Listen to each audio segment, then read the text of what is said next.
एक सवाल और है, जैसे कि आप ये स्कूलों की थ्योरी देखा, हाँ फर्स्ट सेकंड थर्ड उनकी तो तगड़ी पूछ है, आखिरी वाला ने तो कुछ नहीं कर सकता, तो खत्म है, ओए बाहर निकल ले, कान पकड़ ले, जलील करा है सारे, मतलब 12-13 साल जितने साल स्कूल में रहो है। क्या कक्षा में पढ़ने वाले सभी बच्चे मतलब कामयाब हो सके, या फिर सबका दिमाग का लेवल मतलब इस तरीके से उठ सके जितना कि फर्स्ट सेकंड थर्ड आएगा? देखो, प्रत्येक बच्चे को परमात्मा ने कोई ना कोई गुण दिया है। जब कोई गुण देता है तो कहीं दूसरी जगह पर उसकी पूर्ति या खाना पूर्ति भी मतलब या कोई कमी भी उसको करनी पड़ती है। अगर हम इसको एक प्लेन स्लेट माने, अगर यहाँ कोई चीज़ ज़्यादा कर दी तो इधर कोई चीज़ कम होगी, टोटल ओवरऑल सबका बराबर रहेगा।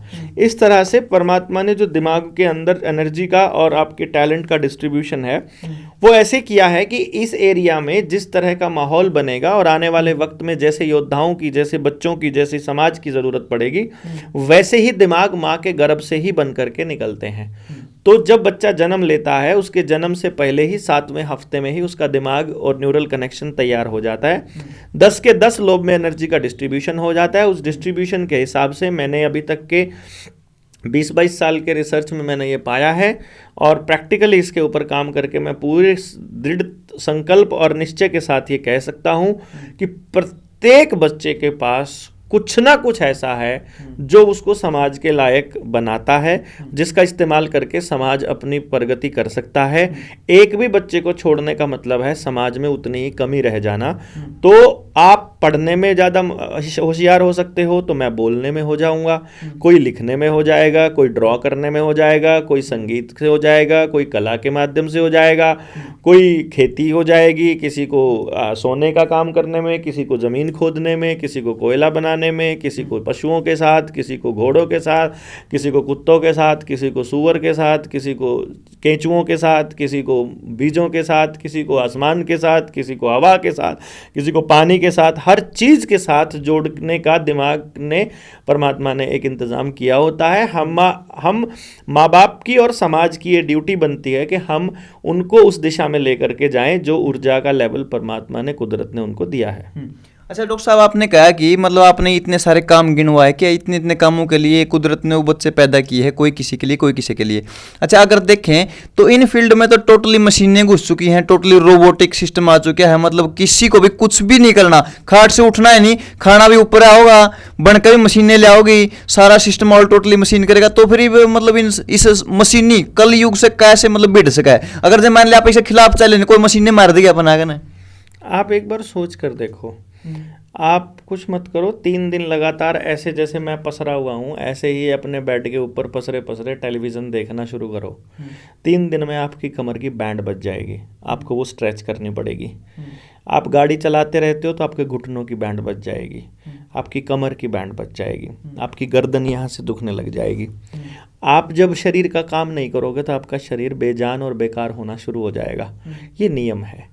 जिस चीज़ का काम आप इस्तेमाल करना बंद कर दोगे वो आपकी धीरे धीरे ख़त्म होने की दिशा में चल पड़ेगी। दिमाग भी उसी का एक हिस्सा है। मशीन आने के बाद जब आदमी अपना दिमाग लगाना बंद कर दे और शरीर का इस्तेमाल बंद कर दे तो समझ ले उसके सत्यानाश का शुरुआत हो चुकी है। अब इसमें यदि आपको बताएं कि मशीन को बनाने के लिए भी आपको ज़मीन ही खोदनी पड़ती है, आपको पर्यावरण का ही नुकसान करना पड़ता है। मशीनें कभी भी ना इंसान के लिए सही है ना पर्यावरण के लिए। आपको ये बात समझ करके अपनी अगली पीढ़ियों को किस दिशा में लेकर के जाना है ये तो तय करोगे आप। मैं तो केवल इतना कहूँगा कि आपको किसी भी मशीन की, साधारण मशीन को छोड़ दीजिए, तो आपको बहुत ज़्यादा टेक्निकल पॉइंट पे जाने की ज़रूरत नहीं है। वरना जब आप अपने खेत का काम किसी मशीन को करने के लिए दे दोगे तो आप मिट्टी के साथ आपका कनेक्शन कट जाएगा, समझो परमात्मा से कट गया, समझो अपने आप से कट गया। तो आप अपने उस उद्देश्य की प्राप्ति नहीं कर पाओगे जिसके लिए आपको कुदरत ने यहाँ पर धरती पर भेजा है। और तो बड़े हायर पर्पस पे जाने के लिए, हायर डायमेंशंस में जाने के लिए आपको प्रकृति के साथ, साउंड वेव के साथ, फ्रीक्वेंसीज के साथ, ऊर्जा के साथ कनेक्ट होना पड़ेगा। वो अगर आप नहीं होगे तो कैसे बात बनेगी।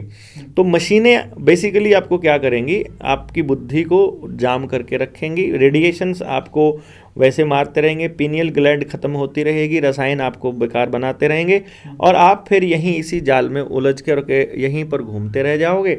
ये तो पर्पज़ आपका नहीं है।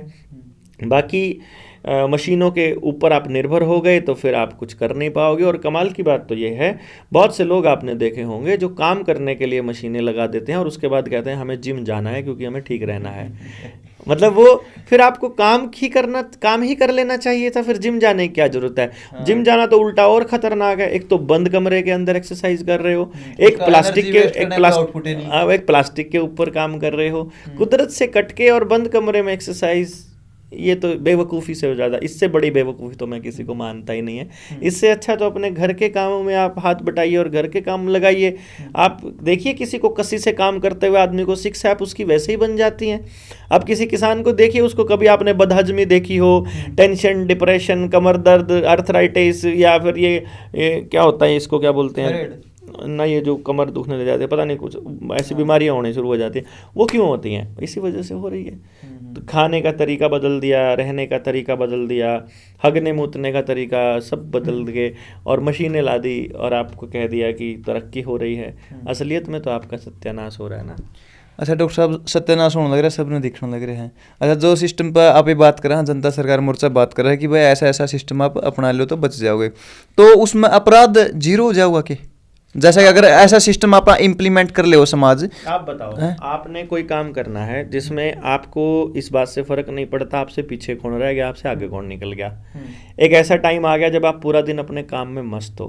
एक टाइम आ गया जब आप किसी को दिखा नहीं रहे हो कि मैंने कैसे कपड़े पहन रखे, कौन सी गाड़ी है, मेरे को मजा आ रहा है अपनी जिंदगी में, मैं अपने काम में मस्त हूँ, मैं क्या अपराध करूंगा भाई। मतलब आदमी एक बार आनंद को अगर चख लेगा ना, एक बार आनंद को चख लेगा, वो दोबारा ऐसा काम क्यों करेगा।